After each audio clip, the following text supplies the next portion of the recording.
Hello friends, মিঠুর পাকশালায় আপনাদের সবাইকে স্বাগত। আজ আমি 2 কাপ চিড়া ও 2টো আলু দিয়ে ভীষণই টেস্টি একটা রেসিপি আপনাদের সাথে শেয়ার করছি। তো এই জন্য আমি একটা পাত্র নিয়ে নিয়েছি, তাতে মেজারিং কাপ মেপে 2 কাপ পরিমাণে চিড়ে নিয়ে নিয়েছি। তো চিড়েটা এখানে আমি একটা পাতলা দানার চিড়েই নিয়েছি, আপনাদের যদি মোটা দানার চিড়ে হয় তাতেও কোনো অসুবিধে হবে না। তো চিড়েটাকে এই জন্য এরপর একটু বেশি পরিমাণে জল দিয়ে দিচ্ছি। জল দিয়ে চিড়েটাকে একটু পরিষ্কার করে ধুয়ে নেব। চিড়ের মধ্যে অনেক নোংরা থেকে যায়, সেজন্য চিড়েটাকে একটু ধুয়ে পরিষ্কার করে নিতে হবে। তো দেখুন এইভাবে চিড়েটাকে দুবার ধরে জল বদলে খুব ভালো করে ধুয়ে নিয়েছি। এরপর চামচে করে পুরো চিড়েটা এক জায়গায় করে নিলাম। এরপর এটাকে ঢাকা দিয়ে 5 মিনিটের জন্য একটু রেস্টে রেখে দেব। এদিকে আমি 2টো বড় সাইজের আলুকে খোসাটা পরিষ্কার করে আলুটাকে জলের মধ্যে ভিজিয়ে রেখেছিলাম। এরপরে আলুটাকে একটা গ্রেটারের সাহায্যে গ্রেট করে নিচ্ছি। তো আমি যে দিকটাতে ছোট ছিদ্র আছে সেই দিকটাতে করে একটু আলুটাকে গ্রেট করে নিচ্ছি। তো 2টো আলুকেই আমি এইভাবে একটা গ্রেটারের সাহায্যে গ্রেট করে নেব। তো এই রেসিপিটা আমি আলু গ্রেট করে তৈরি করেছি, আপনারা চাইলে এখানে সেদ্ধ আলুর ব্যবহারও করতে পারেন। তো দেখুন এরপর আমি 2টো আলুকেই একইভাবে একটু গ্রেট করে নিয়েছি। তো বন্ধুরা, আজকের এই রেসিপিটা যদি ভালো লেগে থাকে তাহলে অবশ্যই চ্যানেলটি সাবস্ক্রাইব করে আমার পাশে থাকবেন এবং পাশে থাকা বেল আইকনটি অবশ্যই প্রেস করে রাখবেন।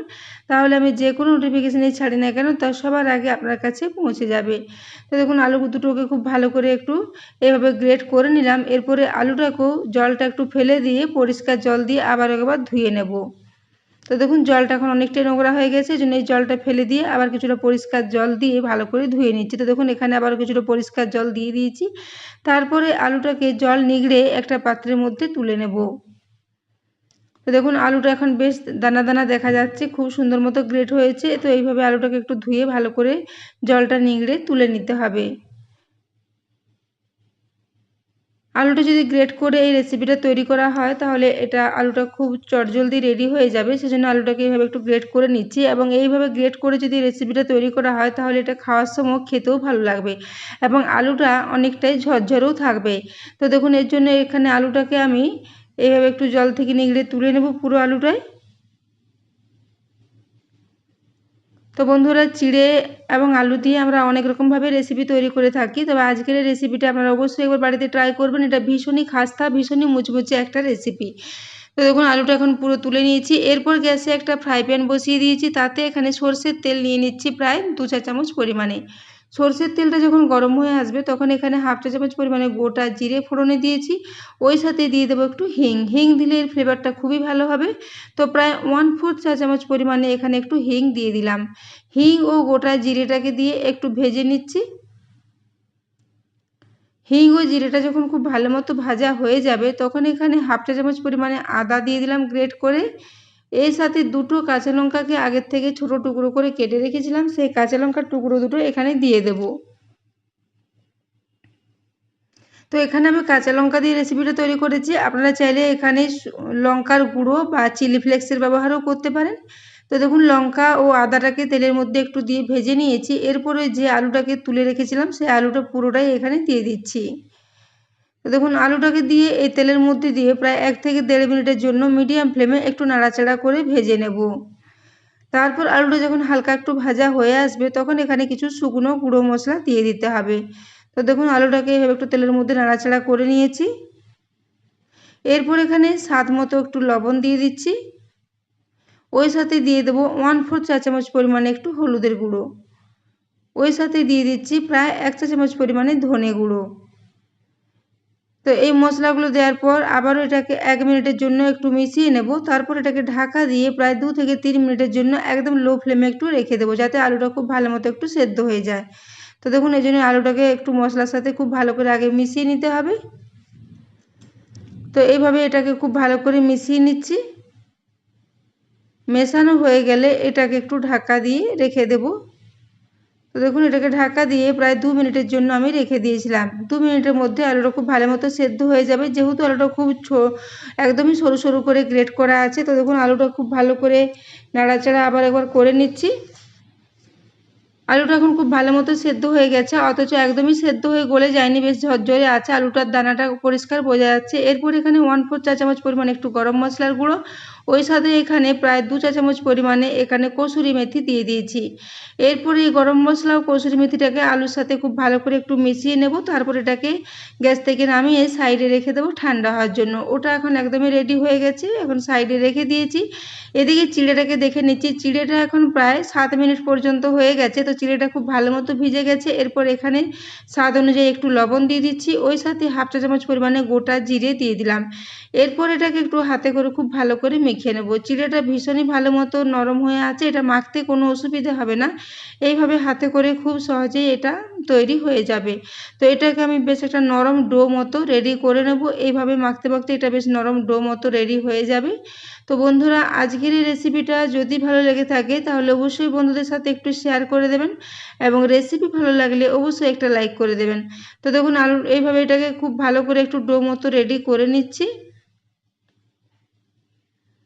তো এটা খুব সহজেই খুব ভালো মতো একটা ডো রেডি হয়ে যাবে, যেহেতু চিড়েটা ভীষণই নরম আছে। তো দেখুন এটা একদম বেশ রুটি তৈরি করার মতো নরম ডো একটা তৈরি হয়ে গেছে। তো এরপর এটাকে আমি হাতটা একটু ধুয়ে নেব। তার আগে আমি দেখে নিচ্ছি যে আমি যে আলুর পুরটা করে রেখেছিলাম সেটা এখন একদমই ঠান্ডা হয়ে গেছে, এবং দেখুন আলুটা গ্রেট করে যদি এর পুরটা তৈরি করা হয় তাহলে পুরটা বেশ ভালো মতো ঝরঝরে থাকে, একটার সাথে একটা একদমই লেগে যায় না। এইরকম ধরনের পুর তৈরি করে যদি রেসিপিটা তৈরি করা হয় তাহলে টেস্টটা খুবই ভালো হয়। তো দেখুন এরপর আমি হাতটা ধুয়ে একটু তেল মাখিয়ে নিয়েছি। এরপর এর থেকে বেশ ছোট ছোট আকারে কয়েকটা লেচি কেটে নেব। সাধারণত আমরা বাড়িতে যেভাবে রুটি তৈরি করে থাকি সেরকম ধরনের একটু লেচির মতো করে এগুলোকে কেটে নিচ্ছি। তো দেখুন এইভাবে লেচিগুলো কেটে রেডি করে নিলাম। তারপর এগুলোকে হাতের সাহায্যে একটু গোল গোল করে নেব। এইভাবে সবগুলোকে আগে গোল গোল করে নেব। তো বন্ধুরা, আজকের এই রেসিপিটা যদি ভালো লেগে থাকে অবশ্যই কমেন্ট করে জানাবেন যে আপনাদের কেমন লেগেছে। তো দেখুন এরপর আমি এইভাবে হাতে করে একটু গোল গোল করে এগুলোকে তৈরি করে নিচ্ছি। তো দেখুন এখানে সবগুলো গোল গোল করে রেডি করে নিয়েছি। এরপর আমি একটা লেচি এখানে নিয়ে নিলাম। তারপর আমি এটাকে হাতে করে নিয়ে এইভাবে একটু বাটির মতো শেপ দিয়ে দেব।